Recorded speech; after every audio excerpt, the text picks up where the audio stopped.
kegagalannya, yaitu adalah biaya kegagalan eksternal dan biaya kegagalan internal. Yang namanya eksternal, kita lihat eksternal dulu ya. Eksternal berarti kan dia dari luar.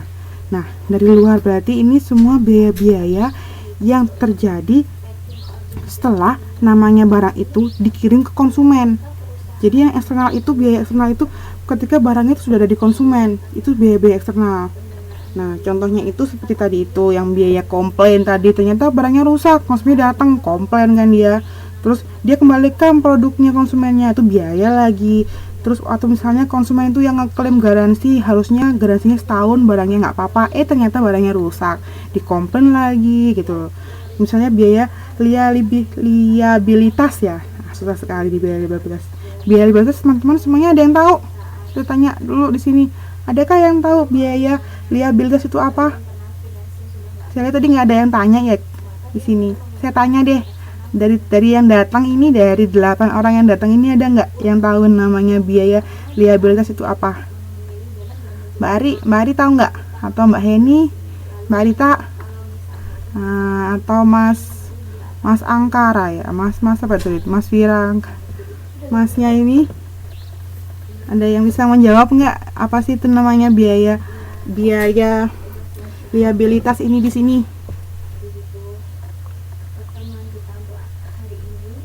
Halo, ada yang bisa jawab nggak dari teman-teman ini? Mbak Titin mungkin, Mbak Helen. Biaya liabilitas itu apa? Ayo. Tadi nggak ada yang tanya, berarti ngerti kan? Udah, biaya liabilitas itu apa artinya? Untuk masalah biaya ini, ada yang tahu? Mbak Tat lagi taping nih. Tadi apa, ulangin Mbak? Oke, saya ulang ya. Yang itu, yang di buku teman-teman, yang di halaman 45. Teman bisa cek ya. Di halaman 5.45. Di situ ada biaya namanya biaya kegagalan eksternal. Dan salah satu contohnya itu yang poin keempat adalah biaya liabilitas. Itu ada yang tahu nggak apa maksudnya biaya liabilitas itu sendiri? Karena di buku teman-teman itu kan nggak ada keterangannya kan ya. Itu biayanya biaya apa juga nggak ngerti. Mau diapalin juga paling ntar baru keluar dari pelajaran ini langsung lupa lagi itu biaya liabilitas itu apa. Ada yang ngerti nggak di sini? Dari teman-teman UTERS angkatan 1.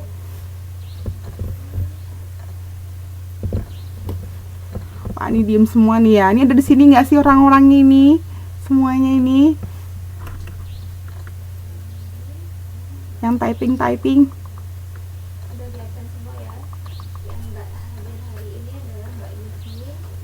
Ada nggak ini orangnya ada di sini nggak semuanya? Masih kurang paham ya? Oke, sudah kalau gitu saya jelaskan saja ya. Di sini di buku teman-teman. Suaranya berebet. Iya memang Mbak, sepertinya gara-gara hujan ini. Jadi sinyalnya nggak sebagus biasanya. Jadi gini ya, saya jelaskan lagi ya. Yang namanya biaya liabilitas itu adalah biaya utang yang harus dilunasi, pelayanan yang harus dilakukan pada masa datang. Oke, ini Mbak Helen jawab nih, adalah biaya hutang yang harus dilunasi atau pelayanan yang harus dilakukan pada masa pendatang. Bingo jawabannya. Yap, itu betul sekali ya jawabannya Mbak Helen. Mungkin teman-teman semua yang lain bisa catat itu ya. Ditambahkan aja di oret-oretan di bukunya. Yang namanya biaya liabilitas itu emang adalah biaya hutang yang harus dilunasi oleh perusahaan. Jadi gitu. Atau biaya pelayanan-pelayanan yang harus dia bayarkan untuk masa mendatang. Jadi secara eksternal misalnya dia itu memiliki ketika barangnya itu dikirim ya, barangnya pengiriman. Nah, pengiriman itu kan butuh biaya. Misalnya ada juga perusahaan itu dia nggak melakukan pengiriman itu pembayarannya di depan, dia melakukan pembayaran itu di belakang dengan partner kerjanya lagi, dengan partner kerjanya seperti itu.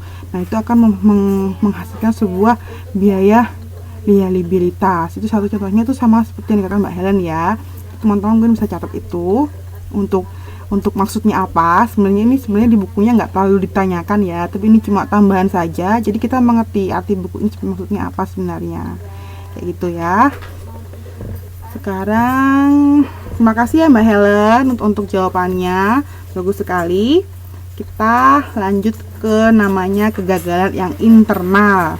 Kegagalan internal sendiri di sini adalah kegagalan biaya yang biasanya diakibatkan oleh produk atau jasa yang rusak atau yang gagal ya sebelum barang itu dikirim ke pelanggan. Jadi sebelum barangnya itu ke pelanggan, barangnya itu udah rusak duluan. Nah, biasanya ini rusaknya misalnya kayak tadi kita bisa bilang ada yang namanya pengendalian kualitas pada final produknya ya. Jadi sebelum dia itu dijual, kan ada pengecekan akhir tuh. Quality control yang terakhir itu dicek dulu, ternyata barangnya rusak. Seperti itu. Nah, ini pilihannya ada dua. Yang pertama, dia itu perusahaan itu bisa menjualnya dengan catatan langsung dijual ke pasar tuh, walaupun rusak dijual ke pasar, barang itu tidak lolos uji pabrik. Tapi yang kedua, dia bisa mengembalikannya lagi dan untuk melakukan sebuah perbaikan agar barangnya itu kembali menjadi barang yang tidak gagal lah istilahnya itu. Jadi pilihannya, dua pilihan ini bisa dilakukan perusahaan. Dia mau jual, kan misalnya ada kan ya, harganya kayak modelnya panci aja. Panci misalnya cacat sedikit aja, misalnya ada cuil, ada pecah sedikit aja, retak sedikit aja. Dia itu kadang dijualnya udah banting harga sekali kan. Nah, itu sebenarnya barang-barang yang nggak lolos uji pabrik, akhirnya dia tetap dijual tapi dengan harga yang sangat murah.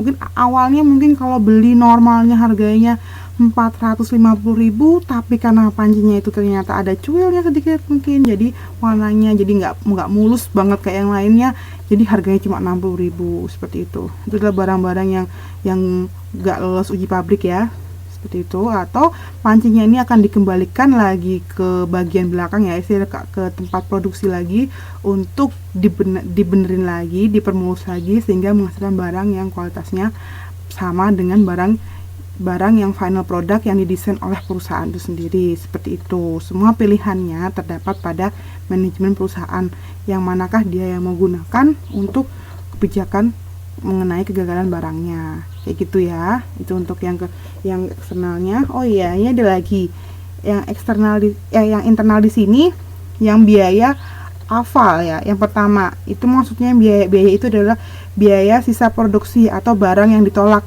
ya. Ditambahin aja keterangannya di bukunya. Jadi untuk poin 1 itu adalah biaya aval, itu adalah biaya sisa produksi atau biaya barang-barang yang ditolak oleh konsumen. Seperti itu, barang reject. Kayak gitu ya. Tambahin aja di pencatatan di bukunya. Sekarang kita masuk ke selanjutnya. Halo, semuanya bisa dengar saya ya? Mati kan. Sepertinya internetnya drop. Ini agak drop tadi, kayaknya suaranya agak hilang ya sebentar. Masih bisa mendengar ya. Kita lanjut ke modul kegiatan belajar 4 ya. Di modul kegiatan belajar 4 di sini masih oke Mbak Siti. Dengar oleh berbet Mbak Rita ya. Dimaklumi aja teman-teman ya. Kayaknya ini memang internetnya lagi ngedrop karena ujian seharian ini di Pintung.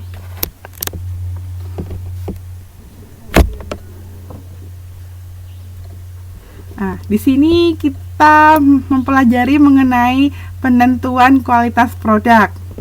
Nah, untuk modul yang KB4 ini, di situ kita menentukan bagaimana sih sebuah kualitas produk yang mau kita hasilkan, yang mau kita produksi di sini. Nah, penentuan dari sebuah kualitas produk sendiri itu tentunya dipengaruhi oleh segmentasi konsumen yang ingin kita tuju. Jadi ini kembali lagi ke pelajarannya Mbak Diah ya, Mbak Diah Ayu kemarin itu. Jadi manajemen produksi juga manajemen operasi ini berhubungan dengan manajemen pemasaran ya, dimana kita itu mau jual ke konsumen mana sih produk kita itu. Nah, tentunya kualitasnya ini akan disesuaikan dengan konsumen kita. Misalkan konsumen itu ada menengah, misalnya kelas menengah ke bawah ya, ada menengah ke atas. Kalau kita misalnya mau jual rumah gitu, rumah itu kan nggak semuanya tipenya sama. Ada tipe 21, tipe 36, tipe 70, 80, 100. Ada juga dibagi lagi tipe yang misalnya tipe yang 100 itu dibagi lagi rumah-rumah yang sederhana, jadi tipenya biasa aja, dalamnya itu furniturnya biasa, atau yang furniturnya mewah-mewah, atau yang seperti apa. Nah, tergantung kita tuh mau nembak kita mau jual produk kita tuh ke yang mana. Kalau orangnya ternyata kita mau kelas menengah ke atas, pastinya kita memberi fitur-fitur yang lebih bagus kan. Misalnya kita memberi mebel-mebel atau barang-barang perabotannya tuh yang lebih bermerek, lebih kualitasnya lebih tinggi-tinggi seperti itu. Semua itu disesuaikan dengan segmentasi konsumen yang akan kita tuju. Sehingga di sini nih lagnya ini atau selisihnya ini akan memberikan sebuah perbedaan harga dan pasar tentunya. Jadi harganya pun berbeda, pasarnya juga berbeda. Seperti itu. Nah, di sini dalam sebuah perusahaan itu sendiri dia itu dibagi dari beberapa jenis. Ini sebenarnya sudah kita pelajari di modul sebelumnya. Nah, ini kalian bisa lihat ya gambar yang 5.4 ini. Ini cerminannya. Misalnya untuk yang pertama adalah perusahaan dengan undifferentiated marketing. Di sini adalah jadi perusahaan yaitu memberikan perlakuan yang sama untuk semua segmen pelanggannya. Dia nggak membedakan mengenai pelanggan.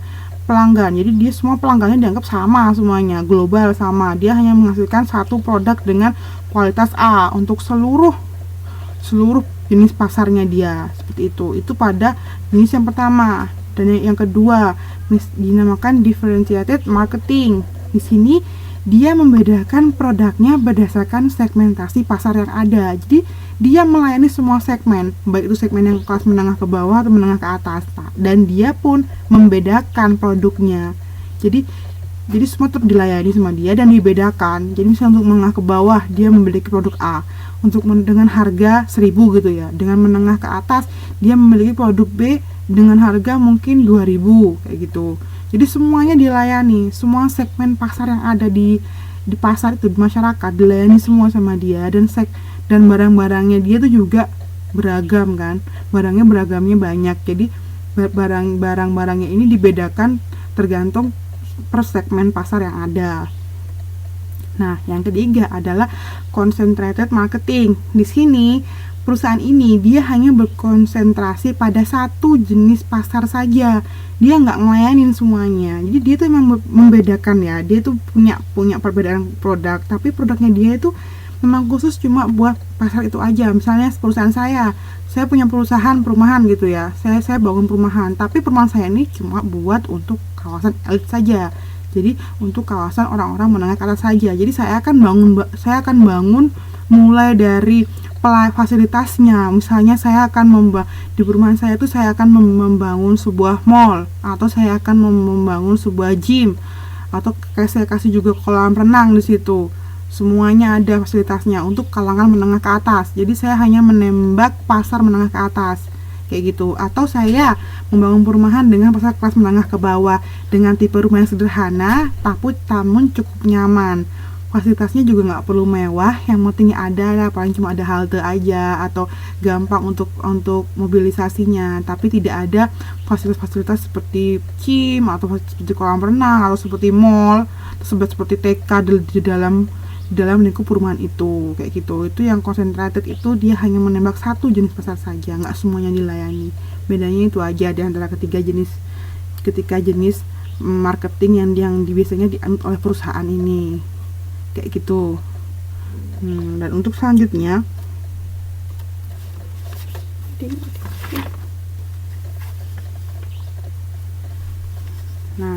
dalam penentuan ini, dalam tadi itu dari kita menentukan sebuah produk kita, jadi kualitas mana yang mau kita buat dan pasar mana yang akan kita tuju, tentunya ada yang namanya atribut produk. Jadi apa yang harus kita lakukan selanjutnya adalah kita menentukan nih atribut produk kita bagaimana. Misalnya tentunya untuk barang mewah dan barang yang untuk kelas menengah ke bawah itu akan berbeda kan atributnya, seperti itu. Oh ya Mbak Ari, ya terima kasih kalau jelas ya.